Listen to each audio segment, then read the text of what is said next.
पण काही लोकांनी त्याच्यावर कट रचला, त्याला मारलं. आज आपण पाहतो की त्याचा जीव घेऊन टाकला. तर या असल्या मुसलमान यांना कुठंतरी या प्रकरणातून घेसून काढलं पाहिजे. तिथं ते दिसते पकडल्याबरोबर त्यांचे मुंडके हटून टाकले पाहिजे. कारण की या गोष्टीला कुठल्याही प्रकारचा म्हणजे मी म्हणतो कुठल्याही प्रकारचं या गोष्टीला संरक्षण नको. अहिल्यानगर जिल्ह्याच्या इतिहासामधला काळा दिवस एक सर्वसामान्य कुटुंबातला एक तरुण मुलगा जो आपल्या जबाबदारी महानगरपालिकेमध्ये कर्मचारी म्हणून निभवत होता आणि त्याला मुकुंदनगर या ठिकाणी लाईटचं काम करायला जावं लागलं. आणि तिथं गेल्याच्या नंतर काही मुसलमान जे आहेत त्याच्यावर कट रचला आणि त्याला आज आपण पाहतो की इतक्या बेदम मारहाण केली आणि त्याला 2 दिवसापूर्वी मारहाण झाल्याच्या नंतर हॉस्पिटलमध्ये आणलं आणि शेवट आज दुपारपर्यंत तो या झुजत होता जगण्यासाठी. शेवट आज त्याचा प्राण हा निघून गेला. आज खरं म्हणजे अतिशय शोकाकुल वातावरण संपूर्ण अहिल्यानगर जिल्ह्यामध्ये आहे.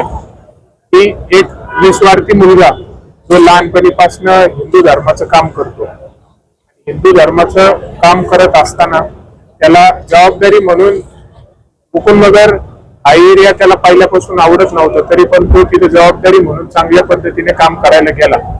पण काही लोकांनी त्याच्यावर कट रचला, त्याला मारलं. आज आपण पाहतो की त्याचा जीव घेऊन टाकला. तर या असल्या मुसलमान यांना कुठंतरी या प्रकरणातून घेसून काढलं पाहिजे. त्यामध्ये आज सगळ्यांची मागणी आहे की त्यांना गजाआड करा. माझी तर व्यक्तिशः अशी मागणी आहे की त्यांचे जिथं ते दिसते पकडल्याबरोबर त्यांचे मुंडके हटून टाकले पाहिजे. कारण की या गोष्टीला कुठल्याही प्रकारचा म्हणजे मी म्हणतो कुठल्याही प्रकारचं या गोष्टीला संरक्षण नको. उद्या भविष्यामध्ये असा प्रकार कोणासोबतच व्हायला नको. कारण की आज आपण पाहतो की आपल्याला सर्वांना तर हृदयातून दुःख आहे, पण ज्या परिवाराला आज हे भोगावं लागतंय म्हणजे निस्वार्थी परिवार आहे ना, गरीब परिवार आहे आणि आपलं काम करायचं आणि आपल्या रोजीरोटी चालवायची अशा प्रकारचा परिवार होता. आज सांगूही शकत नाही मी, बोलण्यातून आपण किती जरी बोललो तर व्यक्त होऊ शकत नाही की त्यांच्या भावना त्या परिवाराच्या, त्याची पत्नी आहे, त्याची आई आहे, त्याचं संपूर्ण कुटुंब आहे, त्याच्या कशा प्रकारच्या भावना आहेत. अतिशय दुःखाचं वातावरण आहे.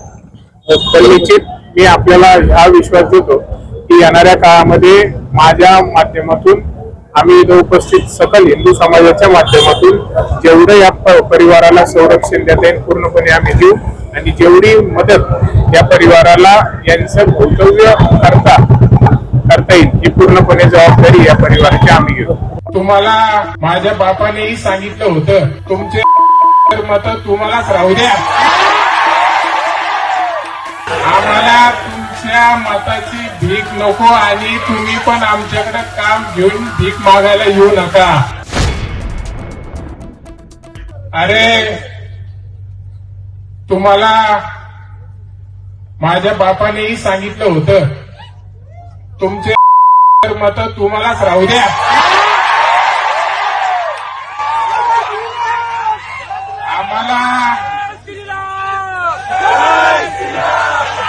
आम्हाला तुमच्या मताची भीक नको आणि तुम्ही पण आमच्याकडे काम घेऊन भीक मागायला येऊ नका.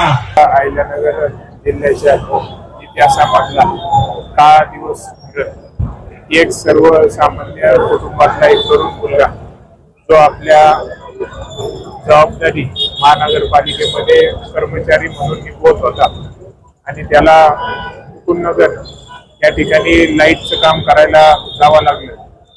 तिथं गेल्याच्या नंतर काही मुसलमान जे आहेत त्याच्यावर कट रचला आणि त्याला आज आपण पाहतो की इतक्या बेदम मारहाण केली आणि त्याला 2 दिवसापूर्वी मारहाण झाल्याच्या नंतर हॉस्पिटलमध्ये आणलं आणि शेवट आज दुपारपर्यंत तो या झुजत होता जगण्यासाठी. शेवट आज त्याचा प्राण हा निघून गेला.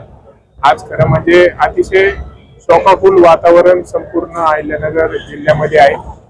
की एक निस्वार्थी मुलगा जो लहानपणीपासून हिंदू धर्माचं काम करतो, हिंदू धर्माचं काम करत असताना त्याला जबाबदारी म्हणून मुकुंदनगर हा एरिया त्याला पहिल्यापासून आवडत नव्हतं, तरी पण तो तिथे जबाबदारी म्हणून चांगल्या पद्धतीने काम करायला गेला.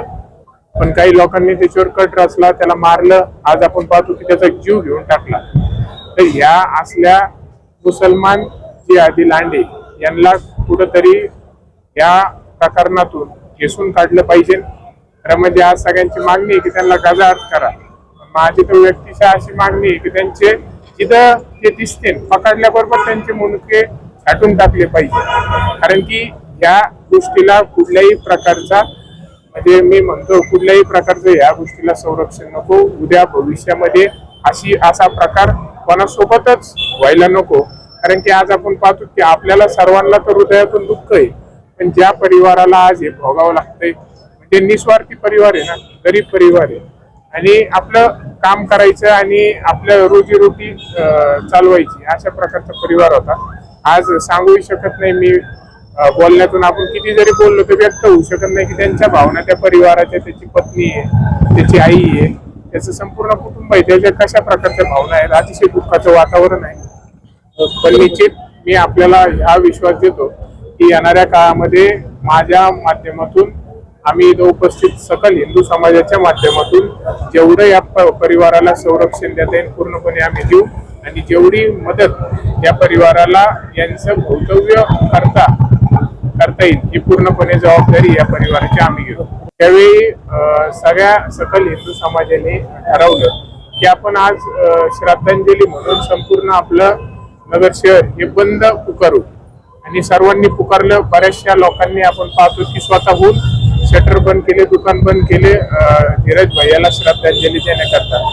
पण आता काही वाईट कृती आहेत त्यांनी तरी दुकान चालू ठेवले. शक्यतो आपण पाहतो की मुसलमानाची दुकान चालू राहिली आणि ज्यावेळेस आपले चांगल्या प्रकारे विनंती करीत होते आपले लोक की अरे दुकान बंद ठेवा आजचे दिवस धीरज भैयाला श्रद्धांजली देण्याकरता, त्यांनी चुकीच्या प्रकारे आपल्या लोकांना म्हणजे कुठेतरी खडसायचा प्रयत्न केला, कुठेतरी वाकडं तिकडं बोलले आणि त्यानंतर पोलीस प्रशासनाने आम्ही आता विनंती केली होती हॉस्पिटल समोर की जोपर्यंत तुम्ही या असल्या लोकांना धडा शिकवित नाही, जोपर्यंत तुम्ही त्यांच्यावर गुन्हा दाखल करत नाही, तोपर्यंत आम्ही छत्रपती शिवाजी महाराजांच्या पुतळ्यासमोर आम्ही बसून राहू आणि जर तुम्ही तरी करत नसले तर आम्ही रस्त्यावर रस्ता रोको करू. पण पोलीस प्रशासनाने विनंती मान्य केली आणि ज्या लोकांनी अशा प्रकारचं वाईट कृत्य केलं त्यांना लगेचच अटक केलेली आहे. त्यामुळं आता तरी आम्ही सर्वजण उठलो आणि पण उद्या मात्र आम्ही निर्णय 100% सगळ्यांनीच मिळून घेतलेला आहे की जोपर्यंत हे सगळे आरोपी म्हणजे जेवढ्यांचे नाव त्याच्यामध्ये आहेत तेवढे या पाठीमागे हे कट रचण्यामध्ये आहेत. कारण की 2 दिवस झाले नाही की हे लोक आज आपण पाहतो की बातमी आली की ते हैदराबाद मध्ये पकडलं. ते 2 दिवसात कसं काय हैदराबादला पोहोचते, त्यांना फंडिंग कोण करतं, याच्या मागे सूत्रधार कोण आहेत, या सगळ्यांची एकदा चौकशी होऊन हे सगळे गजाआड गेले पाहिजे तरच कुठेतरी धीरज भैयाला न्याय मिळेल. आणि त्यासाठी आम्ही शेवटपर्यंत या लढाईमध्ये जे करावं लागेल ते 100% पूर्णपणे करू. पण धीरज भैयाला आणि या कुटुंबाला न्याय मिळवून अहिल्यानगर जिल्ह्याच्या इतिहासामधला काळा दिवस एक सर्वसामान्य कुटुंबातला एक तरुण मुलगा जो आपल्या जबाबदारी महानगरपालिकेमध्ये कर्मचारी म्हणून निभवत होता आणि त्याला मुकुंदनगर या ठिकाणी लाईटचं काम करायला जावं लागलं. तिथं गेल्याच्या नंतर काही मुसलमान जिहादींनी त्याच्यावर कट रचला आणि त्याला आज आपण पाहतो की इतक्या बेदम मारहाण केली आणि त्याला 2 दिवसापूर्वी मारहाण झाल्याच्या नंतर हॉस्पिटलमध्ये आणलं आणि शेवट आज दुपारपर्यंत तो या झुजत होता जगण्यासाठी. शेवट आज त्याचा प्राण हा निघून गेला.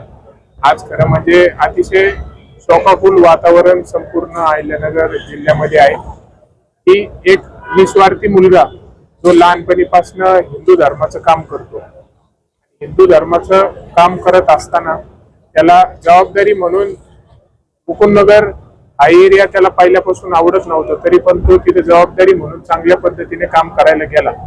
पण काही लोकांनी त्याच्यावर कट रचला, त्याला मारलं. आज आपण पाहतो की त्याचा जीव घेऊन टाकला. तर ह्या असल्या मुसलमान जिहादी लांडे यांना कुठंतरी या प्रकरणातून घेसून काढलं पाहिजे. खरं म्हणजे आज सगळ्यांची मागणी आहे की त्यांना गजाआड करा. माझी तर व्यक्तिशः अशी मागणी आहे की त्यांचे जिथं ते दिसते पकडल्याबरोबर त्यांचे मुंडके छाटून टाकले पाहिजे. कारण की या गोष्टीला कुठल्याही प्रकारचा म्हणजे मी म्हणतो कुठल्याही प्रकारचं या गोष्टीला संरक्षण नको. उद्या भविष्यामध्ये असा प्रकार कोणासोबतच व्हायला नको. कारण की आज आपण पाहतो की आपल्याला सर्वांना तर हृदयातून दुःख आहे, पण ज्या परिवाराला आज हे भोगावं लागतंय म्हणजे निस्वार्थी परिवार आहे ना, गरीब परिवार आहे आणि आपलं काम करायचं आणि आपल्या रोजीरोटी चालवायची अशा प्रकारचा परिवार होता. आज सांगूही शकत नाही मी, बोलण्यातून आपण किती जरी बोललो तर व्यक्त होऊ शकत नाही की त्यांच्या भावना त्या परिवाराच्या, त्याची पत्नी आहे, त्याची आई आहे, त्याचं संपूर्ण कुटुंब आहे, त्याच्या कशा प्रकारच्या भावना आहेत. अतिशय दुःखाचं वातावरण आहे. पण निश्चित मी आपल्याला हा विश्वास देतो की येणाऱ्या काळामध्ये माझ्या माध्यमातून आम्ही इथं उपस्थित सकल हिंदू समाजाच्या माध्यमातून जेवढं या परिवाराला संरक्षण देता येईल पूर्णपणे आम्ही देऊ आणि जेवढी मदत या परिवाराला यांचं भवितव्य करता येईल ही पूर्णपणे जबाबदारी या परिवाराची आम्ही घेऊ.